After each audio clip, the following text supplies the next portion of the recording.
Après avoir loué Allah Jalla fi'ula par ses noms les plus beaux et ses attributs les plus parfaits, et après avoir fait les prières et les bénédictions sur notre bien-aimé, le prophète Muhammad ibn Allah salawatullahi alayhi, après avoir déclaré que celui qu'Allah Jalla fi'ula a guidé, alhamdulillah, il ne sera plus jamais égaré. Par contre, malheur à celui qu'Allah Jalla fi'ula n'a pas guidé, car ce dernier ne sera plus jamais dans le sentier de la droiture. Mes chers frères, de quoi nous parlons? La khutbah que je viens de faire et la première partie que je viens d'évoquer avec vous en arabe, je parlais du Coran. Bien entendu que le Coran est une chose importante. Mais malheureusement, nous nous trompons sur le mois de Ramadan. Ça y est, le compte à rebours a commencé. Dans quelques jours, là, bi'idhnillah ta'ala, dans même pas un mois, nous sommes le 27 de Rajab, le 28 ici, dit le calendrier. Il nous reste 2 jours ou peut-être après-demain, nous serons sortis du mois de Rajab. Et donc, nous rentrerons dans le mois de Sha'ban. Les salafs, les pieux prédécesseurs disaient, plantez durant le mois de Rajab. Il est fini le mois de Rajab. Arrosez pendant le mois de Sha'ban et récoltez les fruits durant le mois de Ramadan. Mais de quels fruits nous sommes en train de parler? Le mois du jeûne, le mois du Tarawih. C'est pas cela, Ramadan. Ce n'est pas cela, Ramadan. Et pourquoi? Je ne suis pas en train de vous parler de Ramadan, ne vous inquiétez pas. Inch'Allah ta'ala, les khutbahs de Ramadan viendront au moment de Ramadan. Mais je vous parle de ce qui fait de vous des musulmans, à savoir la parole d'Allah, Jalla fi'ulah. Lorsque nous regardons les prophètes et les messagers qui nous ont précédés et qui ont précédé le prophète Muhammad, sallallahu alayhi wa sallam, nous voyons et nous avons constaté qu'ils faisaient des miracles grandioses. Sayyidina Moussa alayhi salam ouvre la mer en 2. Sayyidina Isa alayhi salam, il ressuscite les morts, il guérit les lépreux de naissance, il redonne la vue à l'aveugle, tout cela par la permission d'Allah. Sayyidina Daoud alayhi salam avait, mashallah, une force dans les mains qui pouvait broyer le fer. Sayyidina Sulayman, encore plus pour l'évoquer, il parlait aux animaux et comprenait le langage des animaux. Et les djinns ne bougeaient pas à côté de lui, ils lui étaient assujettis. Mais tous ces miracles ont disparu avec la disparition de ces messagers et de ces prophètes. ولكن نحن سبحان الله أمة القرآن. Nous, la communauté du Coran, le miracle, alors que le prophète alayhi salatu wassalam, il est mort il y a 1400 années de cela maintenant. Et le miracle, il est toujours là. Mais vous savez pourquoi on ne le voit plus? On va s'extasier devant les miracles des prophètes que je viens de citer. Allahu Akbar, redonner la mort, plutôt redonner la vie après la mort, c'est extraordinaire. On va s'extasier. La mer qui s'ouvre en 2, Sayyidina Moussa, on va s'extasier. Alors que le miracle du Coran est ô combien plus fort, plus grandiose, plus important que tous les miracles que je viens de citer. Mais le problème, c'est que nous ne le voyons plus. Allahu Akbar. Lorsqu'Allah subhanahu wa ta'ala nous dit que le Coran est un exposé clair, que le caractère coranique, c'était quelque chose que les compagnons avaient saisi. Parce que vous comprenez pas de quoi on est en train de parler. À votre avis, pourquoi Rasulullah alayhi salatu wassalam, c'est le meilleur des prophètes et des messagers? Parce que c'est sur lui que le Coran il a été révélé. Pourquoi Shahr Ramadan, c'est le meilleur des mois? Parce que c'est dans ce mois que le Coran il a été révélé. Pourquoi Laylatul Qadr, c'est la meilleure des nuits? C'est parce que c'est dans cette nuit que le Coran il a été révélé. Pourquoi Sayyiduna Jibril, c'est le meilleur des anges? Mais c'est parce que c'est lui qui a révélé le Coran au prophète Muhammad. Et pourquoi vous, mes frères, vous êtes là à m'écouter et vous êtes considérés par Allah khayra ummatin ukhrijat lin-nas. Vous êtes la meilleure communauté qui a été révélée aux gens. Pourquoi, à votre avis? Vous êtes qui, vous? Vous avez quoi de plus que les autres communautés qui nous ont précédés? Vous avez la parole d'Allah, Jalla fi'ulah. Mais si vous délaissez la parole de Sa Majesté Allah, Jalla fi'ulah, eh bien vous retombez dans vos travers. Nous n'avons rien qui va nous élever au-dessus des autres. Rien du tout. Et vous constatez que la communauté de Muhammad, sallallahu alayhi, elle est malade et elle est fatiguée. À votre avis, pourquoi? Parce que nous avons délaissé Kitab Allah. C'est tout. Ne cherchez pas plus loin. Allah Jalla fi'ulah nous dit que c'est le meilleur livre qui a été révélé. C'est une lumière, c'est un guide, c'est une protection, c'est un abri, c'est un refuge, c'est un sauveur, le Coran. Pas de guidée, pas d'honneur, pas de force, pas de richesse réelle si ce n'est avec le Coran. Pas de bonheur, pas de tranquillité sans le Coran. Pas de protection si ce n'est avec le Coran.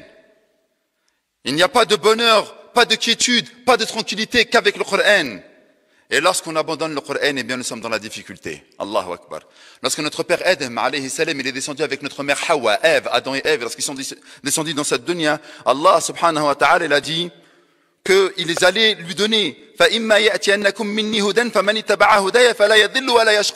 celui qui va suivre ma guidée, il ne sera jamais égaré et il ne sera jamais attristé. Il ne verra pas la difficulté. Et Allah Jalla fi'ulah nous dit quant à celui qui se détourne de mon rappel, il aura une vie de difficulté. Mais regardez-vous mes frères, ça ne sert à rien de trop parler. Il faut juste que vous regardiez à droite et à gauche, vous regardez la communauté. Regardez les frères qui ont des problèmes avec leurs épouses. Regardez nos enfants qui écoutent le rap. Nos enfants, Ummatou Muhammad, ils écoutent des choses qui n'ont rien à voir avec le Coran et avec le Dîn. Pourquoi? Parce que nous, on ne fait pas attention. Le Coran, c'est quelque chose qu'on a mis de côté. On les entend, ils s'appellent Muhammad. Allahu Akbar. سميناه على اسم نبينا محمد عليه أفضل الصلاة والتسليم اسمه موسى واسمه إبراهيم واسمه عيسى. Et qu'est-ce qu'ils écoutent? Ils écoutent des choses qui sont immondes, qui ne sied pas à un musulman d'écouter, ni à une musulmane d'écouter. Pourquoi? Parce que nous avons délaissé le Coran. Et le prophète, alayhi salatu wassalam, comme vous êtes en face de moi, il était fait Hajjat al-Wada', le pèlerinage d'adieu. Il y avait plus de 100 000 musulmans qui étaient en face de lui. Et regardez la recommandation qu'il a dit. Il a dit, fi khutbatihi 'am Hajjat al-Wada', qad taraktum fikum, je vous ai laissé ma lan tadillu ba'dahu. Je vous ai laissé quelque chose que si vous le suivez, vous ne serez jamais égarés. In i'tasaytum bih, si vous vous y accrochez fermement, et il a dit quoi? Kitab Allah subhanahu wa ta'ala. Très rapidement, mes chers frères, Allah Jalla fi'ulah, lorsqu'il évoque le Coran, il nous donne des attributs de ce dernier. Il nous donne des indications. Peut-être que nous, on ne comprend pas la langue arabe, peut-être que nous, on ne fait pas trop attention à ce que Sa Majesté va nous dire. Le soleil se lève à plus de 150 millions de kilomètres d'ici. Lorsque le soleil se lève et que c'est l'heure du sobah que vous voyez là à 6 heures, mais on l'a bloqué là, pour pouvoir faire la prière à cause du couvre-feu. Mais lorsque l'heure du sobah, elle arrive, ça veut dire que le soleil commence à poindre. Mais ce que vous ne savez pas, c'est que le soleil, il est à 150 millions de kilomètres de la Terre. Et c'est-à-dire que le soleil, il est déjà en face de la Terre, mais nous n'arrivons pas à voir sa lumière parce que la lumière, pour qu'elle nous parvienne, elle se déplace à plus de 300 000 kilomètres à la seconde. Donc, il faut 8 minutes pour que la lumière du soleil nous arrive. Et le soleil, il est qu'à 150 millions de kilomètres. L'avion le plus rapide que nous avons, c'est un avion de chasse. Il fait 2000 kilomètres. 2000 kilomètres par heure. Allah, il est grandiose. Allah, il est immense. On regarde juste le soleil, il est à 150 millions de kilomètres. Lorsqu'il fait chaud en été, il faut qu'on aille à l'ombre. Mais Allah, on ne le respecte pas. Pourquoi? Vous êtes venus à la Jumu'ah, pourquoi on ne respecte pas Allah? Pourquoi on ne l'aime pas? C'est qui Allah dans notre vie de tous les jours? Billahi alaykum. C'est lui qui nous dit, hey, c'est lui qui nous parle du Coran. C'est lui qui explique c'est quoi le Coran. C'est pas moi. C'est pas Sayyiduna Muhammad. Et ce n'est pas un savant. Allah donne des attributs. Regardez ce qu'il nous dit Allah Azza wa Jal. Que le Coran, c'est une exhortation. Si tu veux appeler à quelqu'un à faire du bien, c'est dans le Coran. Que c'est un exposé clair. Si tu veux parler de science, si tu veux parler d'astronomie, si tu veux parler de physiologie, de développement de l'embryon, si tu veux parler de géologie, tu le trouves dans le Coran. C'est un exposé clair. Tibyanan, pour toutes choses. Al-Coran Rahma, c'est une miséricorde. Al-Coran Bushra, c'est une bonne nouvelle. Al-Coran Bayyina, c'est une preuve. Al-Coran Nour, c'est une lumière. C'est quoi une lumière? C'est lorsqu'on n'est pas bien dans notre vie et que tout est assombri. J'arrive pas à me marier, j'ai pas de baraka, etc. Ça y est, tu vois noir. On dit toujours, ouais, ça y est, me parle pas, je vois noir. Ouvre le Coran, Wallah al-Adim, que ça sera une torche qui va illuminer ta vie. Allahu Akbar. Que le Coran, c'est un guide. Comme lorsque tu es perdu, tu allumes ton téléphone pour mettre le GPS, pour retrouver le chemin de ta vie, pour retrouver le chemin de ta maison, pour retrouver le chemin de ton existence. Le Coran, c'est une grande récompense. Chaque lettre que nous lisons équivaut à quoi? À 10 hasanat. Et ils disent même, les savants, ouvre le Coran, tu ne comprends rien du tout, mais juste regarde Kitab Allah et tu gagnes des hasanat. Et le Coran, c'est une guérison, shifa. On va aller voir un psychologue. On va aller prendre des anxiolytiques. On va écouter de la musique pour se détendre un peu. On va regarder des séries pour décompresser, pour penser à autre chose, parce que ça va pas dans ma tête. Le Coran, shifa'un lima fi sudur, c'est une guérison pour ce qu'il y a dans les cœurs et même pour les choses physiques. C'est Allah qui parle. Est-ce que nous avons prêté une oreille attentive à ce que nous dit Allah à Al-Qur'an?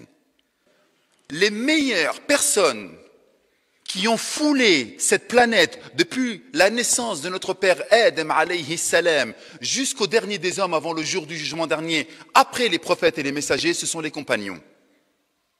Pourquoi Allah Azza wa Jalla a choisi Omar, Abu Bakr, Uthman, Bilal, Suhaib, Salman, Saad, Ibn Abi Waqqas et tous les autres? Pourquoi il les a choisis eux? Parce que c'est les meilleurs des hommes. Pourquoi c'est les meilleurs des hommes? Parce que le Coran, il était révélé sur leurs prophètes. Ils étaient là lorsque le Coran, il était révélé.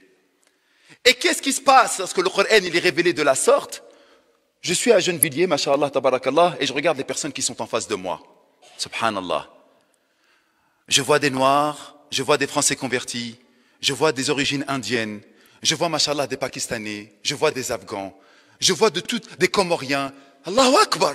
Mais qu'est-ce que c'est que ça? C'est le miracle du Coran qui opère en tout temps. Il est là le miracle que vous ne voyez pas. Parce que les compagnons, lorsqu'ils apprenaient 10 versets, ils les apprenaient, mais ils ne continuaient pas à apprendre plus comme nous sommes en train de le faire là, nous, un petit peu là. On apprend, on ne sait même pas ce que ça veut dire. Allahu Samad. Ma ma'na as-Samad. Kal-farash il-mabthouth. Ma ma'na al-farash. Les lits. Wal-adiyati dabhan fal-muriyati qadhan. Qu'est-ce que ça veut dire? Et c'est que des petites sourates qu'on a appris à nos enfants. Eux, lorsqu'ils apprenaient un verset, ils en méditaient le sens, ils observaient, ils étaient dans la réflexion. Et lorsqu'ils apprenaient 10 versets, ils essayaient de l'en comprendre et ensuite ils le mettaient en application. Et ensuite ils passaient à 10 autres versets. Nous, le Coran, c'est devenu une mode. Masha'Allah, Cheikh Rachid, pendant Ramadan. Lui, il a une belle voix, je vais pas aller ailleurs. J'aime bien sa voix. Bien entendu que c'est important la forme. Bien entendu que c'est important d'écouter le Coran de la plus belle des manières. Mais pourquoi? Le Coran, c'est simplement dans la psalmodie. C'est ça le Coran. On l'a limité à quelque chose de folklorique, d'artistique. Non, on n'a pas le droit. Le Coran, c'est avant tout le bonheur pour vous.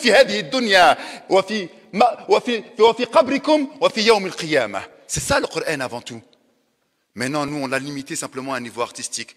Arrêtez, s'il vous plaît. Respectons un petit peu la parole d'Allah. C'est très important. Dans 1 minute, c'est la salat. Mais je voulais juste finir avec cette chose-là. Comme les compagnons, ils ont fait l'effort nécessaire de comprendre le Coran grâce à leurs efforts et grâce à la confiance absolue qu'ils avaient au maître des cieux et de la terre, Allah. Eh bien, je vois le miracle qui opère sous mes yeux. En un temps record d'à peine 100 ans, ils ont conquis le Maghreb, ils ont conquis l'Inde, l'Asie, ils ont conquis l'Afrique noire, ils ont conquis Byzance, ils ont battu des grandes armées. Pourquoi, à votre avis? Parce qu'ils étaient bien armés? Wallahi non. Parce qu'ils étaient riches? Non, ils venaient du désert, c'était des bergers de chameaux. Pourquoi ils ont réussi ce tour de force? Parce qu'ils avaient mis en application le miracle de tous les temps. Le miracle de sa majesté Allah, n'est-ce pas que c'est la parole de sa majesté Allah? Donc mes chers frères, nous allons rentrer bientôt dans le mois de Ramadan. Ne vous trompez pas, Ramadan c'est pas simplement que le jeûne. Et lorsqu'Allah subhanahu wa ta'ala nous dit que lorsque le Ramadan il a été prescrit pour nous, à la fin du verset il nous dit la'allakum tattaqun, peut-être que vous vous prémunirez. At-taqwa, c'est le fait de se prémunir de tous les maux. La véritable taqwa, la'allakum tattaqun, yani la'allakum vous reprendrez une relation saine avec Kitab Allah Jalla fi'ulah et que vous le mettrez en application dans votre vie de tous les jours. Oh Allah subhanahu wa ta'ala, toi qui écoutes et qui exauces nos invocations, nous t'implorons par tes noms les plus beaux et tes attributs les plus parfaits que tu puisses faire miséricorde à toutes les personnes ici présentes. Et Allah fait en sorte que nous puissions être les gens du Coran, ceux qui le lisent, ceux qui le méditent et ceux qui le mettent en application. Ya Allah, ressuscite-nous avec les gens du Coran. Oh Allah, fais-nous en sorte de nous ressusciter avec le prophète du Coran, à savoir le messager de Muhammad sallallahu alayhi. Oh Allah, si quelqu'un parmi nous est malade, guéris-le. Si quelqu'un parmi nous a perdu un proche, fais miséricorde à ce proche. Si quelqu'un parmi nous désire le mariage, facilite-lui le mariage.